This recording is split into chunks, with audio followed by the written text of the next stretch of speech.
आपके जवाब उजांग सर के इस सीरीज में आप लोगों का बहुत बहुत स्वागत है।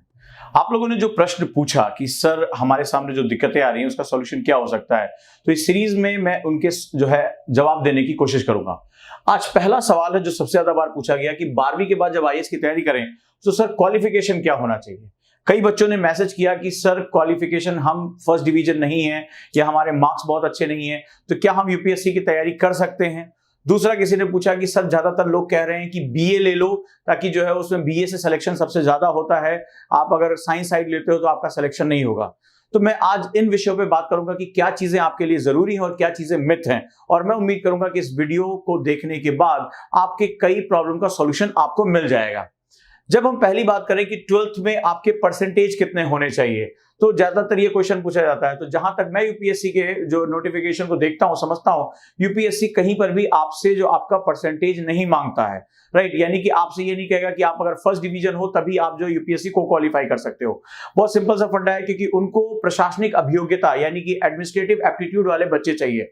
लेकिन हाँ, वो ये भी चाहते हैं कि आपके पास लर्निंग कैपेसिटी इतनी अच्छी हो कि जो आपके सामने ज्ञान, विज्ञान, देश विदेश, ये भूगोल, इतिहास, इन सब विषयों को जब आपके सामने रखा जाए तो आप इनकी एक अच्छी समझ को डेवलप कर सकें। यानी अगर हम बात करें तो जनरली आप कोशिश करिए कि कम से कम आपके 60% तो हो ही हो, लेकिन ये अटमोस्ट जो है वो डील नहीं हो सकता, ये वहां पर क्राइटेरिया नहीं हो सकता।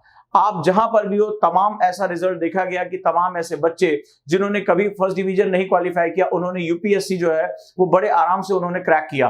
तो उसका एक सबसे बड़ा कारण होता है आपके अंदर एक प्रशासनिक अभियोग्यता होनी चाहिए। आप अपने समाज, अपने राष्ट्र, अपने अर्थव्यवस्था, अपनी राजनीति, इनको आप किस रूप में देखते हो, और सबसे बड़ी बात, आप अपने इंडिया को अपनी जो क्षमता है, अपनी बौद्धिकता, उसके माध्यम से आप कहां तक लेकर जा सकते हो। सो जो एक प्रशासनिक अभियोग्यता होती है, जो सोचने का तरीका होता है, प्रॉब्लम्स की गहराई तक पहुंचने का तरीका होता है, वो तरीका जो होता है वो एक सबसे खास होता है।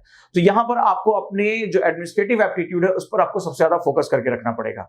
अब प्रश्न के दूसरे हिस्से पर आते हैं, और प्रश्न का दूसरा हिस्सा है कि आप ग्रेजुएशन में क्या स्ट्रीम लें, बीए लें, बीएससी लें या कुछ और लें। क्या मैथ्स वाले का सिलेक्शन नहीं होता या साइंस वाले का नहीं होता, आर्ट्स वाले का होता है। तो मैं आपसे बस इतना कहना चाहूंगा, क्योंकि आपको इसमें विषय की गहराई तक जाना पड़ता है, आपको काफी ज्यादा जो है वो डायमेंशन पढ़ने पड़ते हैं।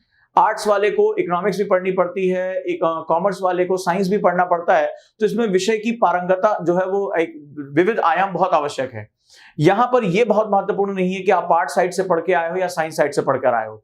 यहां महत्वपूर्ण यह होता है कि आपकी रुचि क्या है, आपका इंटरेस्ट क्या है। सपोज दैट आपका इंटरेस्ट साइंस में है, लेकिन आपने देखा देखी जो है कि नहीं, इसमें आर्ट के सब्जेक्ट जो है डोमिनेंट हो जाते हैं, तो आपने जो है आर्ट के सब्जेक्ट ले लिए। या आर्ट का बच्चा जो, उसको ये किसी ने बताया कि नहीं मैथ्स वाला बड़ा ब्रिलियंट होता है, तो आपने जो है उसमें अपनी जो डोमिनेंस होने की बजाय आप अलग डायमेंशन में चले कि चलो हम कॉमर्स ले लेते हैं या कुछ और भी डील कर लेते हैं। सो आपको यहाँ पर एक बात पता होना चाहिए कि बेसिकली जो है यहाँ आपका इंटरेस्ट सबसे ज्यादा जरूरी है, कि आप जो है वो साइंस स्ट्रीम में कंफर्टेबल हैं या आर्ट्स स्ट्रीम में। ये आपकी अपनी कॉल होगी, जहां पर आप जो है सही डिसीजन ले पाएंगे।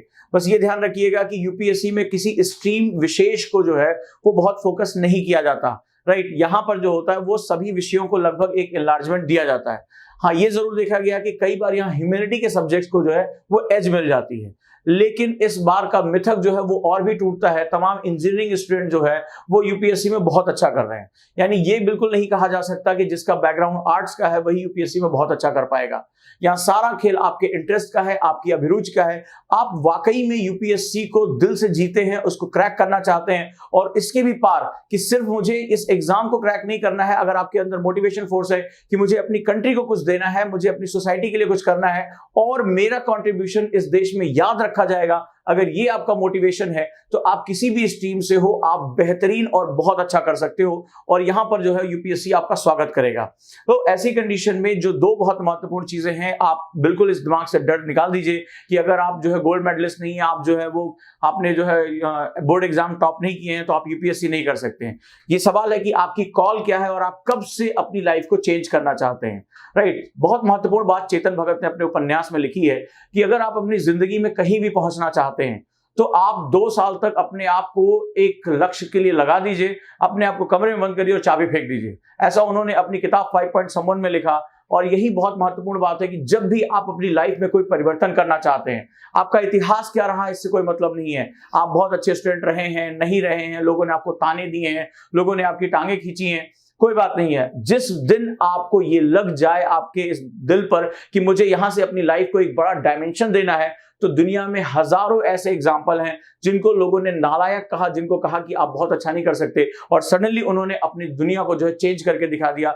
न सिर्फ उन्होंने अपनी लाइफ में बहुत चेंज किया, वो पूरी दुनिया के लिए मिसाल बन गए, और जाने कितने हजारों लाखों लोग उनकी किताबें, उनकी जीवनियां पढ़ पढ़कर अपने आप को प्रेरित करते रहते हैं।